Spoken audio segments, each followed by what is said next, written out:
today marks 80 years since the end of World War II in Europe. Celebrations started on Monday with a parade and a fly-past.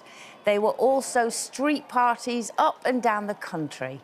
But today, Kelly, very much a day of reflection, especially for the veterans who serve. Yeah, I mean, what a day. 80 years. We're not going to have another massive celebration like this because, of course, our war veterans in particular, our heroes, aren't going to be with us. But I think what we've seen and what you've probably read and whatever, it's all about the stories that are connecting us all. Because this was a really important moment in our history, right? Our freedom against fascism. And then it's the stories of the individuals. I've met some wonderful ones along my way, and this week in particular. There was this guy called Percy, he's 99. So I thought, oh, he's going to tell me some really, really hard-hitting stories. And he just says, well, I joined at 16, I didn't tell my dad, and it was what it was. Yeah. But different generation. On the other side of that, he sort of lives a little bit with survivor's guilt because he's telling me, you know, most of his platoon didn't come back. Yeah. So there's that side of it. And then on the other side of it, which I think we might not talk enough about, is the amount of people that were displaced. So evacuees, there was about 3 million evacuees. And they went from mainly the centre to countryside. And I met this lovely lady, again, called Pat. She was 93, and she was telling me that she left when she was 7 with her mum. And they used to have... Oh, lovely Pat. She showed me, like, her gas mask and everything, and her little baby's little gas mask. Oh, and so the story, basically, she was just telling me that her dad was a... he was in the Navy, basically, and...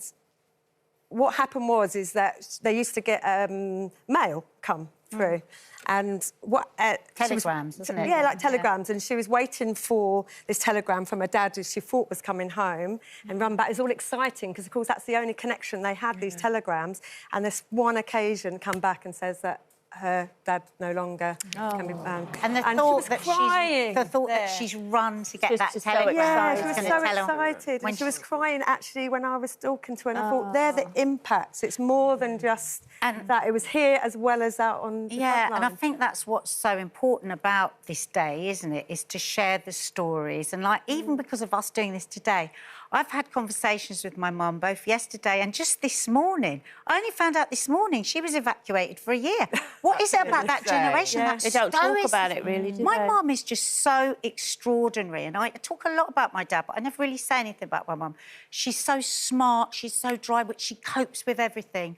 And just talking to her again today about the war, I realised so much of that will come from, you know, that make and do and mend and all that stuff. Actually, one of our favourite things is we'd get these ice lollies. They were grey, because I think they took the ice from the ground and they put it on a stick, tasted exactly like a penny, cost a penny as well. It was disgusting, but we loved them. And that attitude that carried through the war. And then, you know, this is my dad's, this is my granddad's RAF uniform. And it's only just now showing Kelly, the hat, that I found out... What did I find out? He's a WO. What's that? Warrant officer. Oh, she goes, oh, he's a warrant officer. I said, no, he just used to throw bombs off the back. That's all he said. And she went, no, that's a warrant... I'm still not too sure what warrant officer is. And but we were just... officer. We were just fascinated by the fact he's so itchy, he's so uncomfortable. When you think... When you think how fussy we are now, oh, I can't have an itch there, and it's my labelling. And I'm thinking of my granddad, look at that. Oh, my Lord. Look at those pins that would dig into your head to hold the badge on. Yeah. And I don't know how... You look great. You look great in that. I mean, how'd you do it all with the hat on? I don't know. But you've got memorabilia as well. Yeah, it's funny that you say about the pins, because I was a geek when I was in the military, and I used to collect all these, like, cat badges. I don't know why. But they're changing them, being more like a... You know, this would go... sort of into the cap, into a little slit here now, rather than digging your head. So it's change of course. Who did you get all these pins off? Literally military guys that I either met or served with or whatever, Collecting pins, eh? You know, in this hat. Mine. I served for nearly 10 years. I should actually give myself some props. Yeah. I actually got this as my MBE for services to the military. Yeah. Do you know, just quickly, because I really did want to mention this, that in this hat, and maybe the Beefeater guys here will know about this, is the name of the previous soldier that will have died, and then there's my granddad's name underneath it. Imagine being given that to put on your head. It's... I think the thing that comes across from all of it is that is the resilience that they all had. You know, they were so resilient and quietly resilient. Yes, you know, it's like, you know, like my and I mum. just think you're right. I mean, it's not something in my house that was ever brought up. You know, my uncle was a pilot and my father was in the Navy, and he lied about his age, as a lot of them did. But years after the war, it never left them, because I always remember my mum and dad. I mean, even when I'd grown up, left home, I remember going round, I say, all right, Dad, what have you been up to this week? Oh, well, we decided we'd try and live off £2 this week. And it never, ever left them, that thing about make, do and mend. To this day, my mum's 90, and she'd much rather make, do and mend something than consider buying something new. Well, and it definitely comes from that generation, the rationing and the war. Well, what do you think of this? This is my nan's old book of, like, recipes, pre-war, during war, everything, right? Just quickly. The salad dressing was made with margarine, right? And I can I only don't know what assume that was means. That sounds good to get a mayonnaise, to make a mayonnaise with flour, margarine, oil and vinegar, keep it in a bottle for a week. And then recipes in here on how to make blanket soap, because you'd wash the blankets by hand. I find it hard just putting it in the washing machine. Especially your blanket. Yes, made of stronger stuff. Yeah. And Kelly, you've been doing all sorts of stuff this week, haven't you? But we've also got some special guests, haven't we? In the audience? So I recently went to the Tower of London, and we have with us 8. Well, you know them as Beefeaters. Their official name is Yeoman Wardens, and between them, we have 7 actually. Sorry, and between them, 94 years of service, military service. Whoa. So,